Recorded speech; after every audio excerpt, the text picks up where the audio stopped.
mana? Nak betul. Nak betul. Ni kita nak cara nak betul dia. Bomen.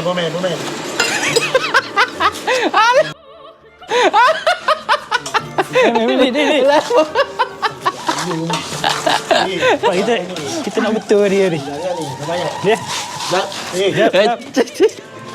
Nak kau bomba kan? Ha? Hidung Tunggu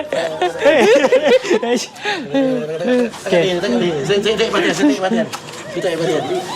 Okey. Pala. Mati.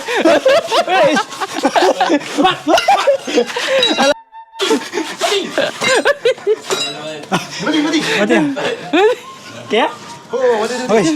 Okey bah. Ya. Apa? Okey, sekarang ni kita siap dah buat bracket untuk tensioner ni. Jadi kita nak pasang balik ni.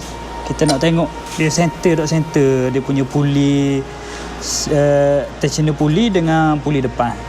Yang belakang ni ada gearbox. Jadi kita ambil yang bacaan untuk gearbox ni straight je. Sebab sebelum ni dia gelong puli depan. Jadi yang ni masuk ke dalam sikit. Sebab tu dia punya bear tu tercabut. Jadi kita pasang tu.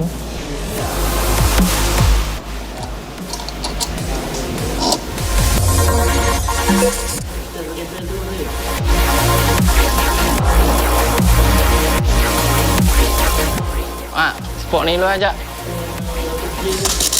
Mana lampu ni? Aduh,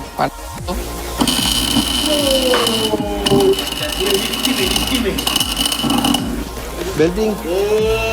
Ni tengok tu. Ni lain tu. Woi! Bang dia. Tak macam tu lah. Sikit tu memang dari lagi lah. Standard lah. Ini sedap. Ini okey. Ni sedap. Sedap test.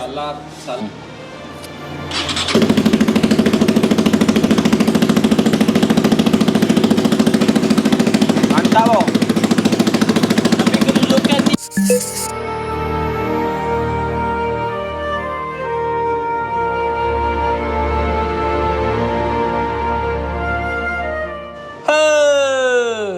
Siap.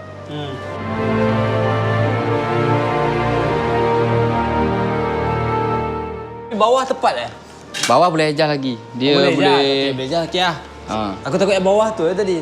Yang gearbox okey, boleh memang setting bagi keluar sikit. Habis tu.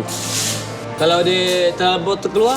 Kalau dia terlalu Tak, dia sikit je. Kalau ni dengan ni lagi, kalau dia kurang yang ni sikit je. Kalau ikutkan hot semalam, puli depan tu memang dia masuk sikit. Sebab tu dia lompat. Ya, cantik ni. Tengok. Tengok. Saya datang terus tengok. Okey, masalah semalam kita kita punya puli depan ni dia gelong. Jadi dia punya band ni bila kita pasang dia terkeluar. Bila kita start motor apa dah nak test, kalau ikutkan semalam kita hari ni dah boleh masuk kolam. Jadi bila kerana depan ni masalah, jadi kita kena settle depan ni dulu. Lepas tu hari ni dah hari cuti, hari Ahad, banyak kedai ni, tapi kita dapat call member ada nak tolong lah buat balik ni. Jadi kita dah ni belum siap wedding, kita hanya nak test dia punya keadaan ni lah sekarang. Lepas tu tak ada apa lah. Dah ni dah settle, gearbox dah settle, tinggal esok pagi kita nak test je. Nak test masuk, lepas tu kita nak running lah untuk test. Besok kita nak test dalam kolam.